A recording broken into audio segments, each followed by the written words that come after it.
So ఇంకోటైనా రీసెంట్గా తెలంగాణ పైన చేసిన వ్యాఖ్యలు అంటే ఇదంతా కూడా తెలంగాణలో చేసిన వ్యాఖ్యల వల్ల ఇవన్నీ కూడా ఆయన బ్యాక్గ్రౌండ్కి వచ్చి ఇవన్నీ కూడా ఇంత పెద్ద దుమారం జరిగాయి. సో ఎట్లా అనుకోవచ్చు ఆ తెలంగాణ పైన చేసిన వ్యాఖ్యలు తెలంగాణలోకి వచ్చి ప్రెస్ మీట్ మీ అయ్యా జాగిరా అని చెప్పేసి ఈ విధంగా వ్యాఖ్యలు, అదే అండ్ ఉద్యమకారులను ఉద్దేశించి వ్యాఖ్యలు, సో గద్దర్ గారికి కారు కొనిచ్చిన అని చెప్పేసి అవన్నీ పర్సనల్గా బయట పట్టి చెప్పడం, సేమ్ అనుకోవచ్చు ఈ వ్యాఖ్యలు. అదే సంస్కారం, ఆయన సంస్కారం వదిలేస్తున్నాము. చూడండి, తెలంగాణ ఆవిర్భావచన దినం అది.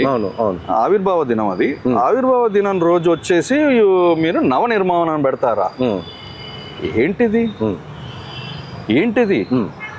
అంటే ఇప్పుడు అమరావతి ఫార్మేషన్ డేకి వచ్చేసి మేము ఇప్పుడు ఇక్కడ నుంచి నాయకులు వెళ్ళిపోయి హైదరాబాద్ లిబరేషన్ డే అని పెడితే ఎలా ఉంటుంది?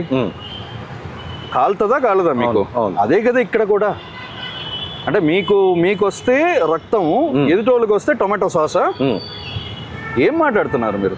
ఆ రోజు వచ్చేసి అదొకటి కాకుండా మీకు June 2 తప్పితే వేరే డేట్ దొరకలేదా? June 3 దొరకలేదా? 1 దొరకలేదా? 4 దొరకలేదా? 5 దొరకలేదా? చెప్పండి, అబ్రాడ్లో ఎక్కడైనా ఉన్నారా? కాదు కదా. మీరు కరెక్ట్గా ఆ రోజే ఎందుకు పెట్టాలి? It shows the intent. అచ్చా, రాంగ్ ఇంటెంట్. అది మీరు తప్పు చేశారు, దాన్ని సవరించుకోండి. ఇట్లా కవరింగ్లు వద్దు.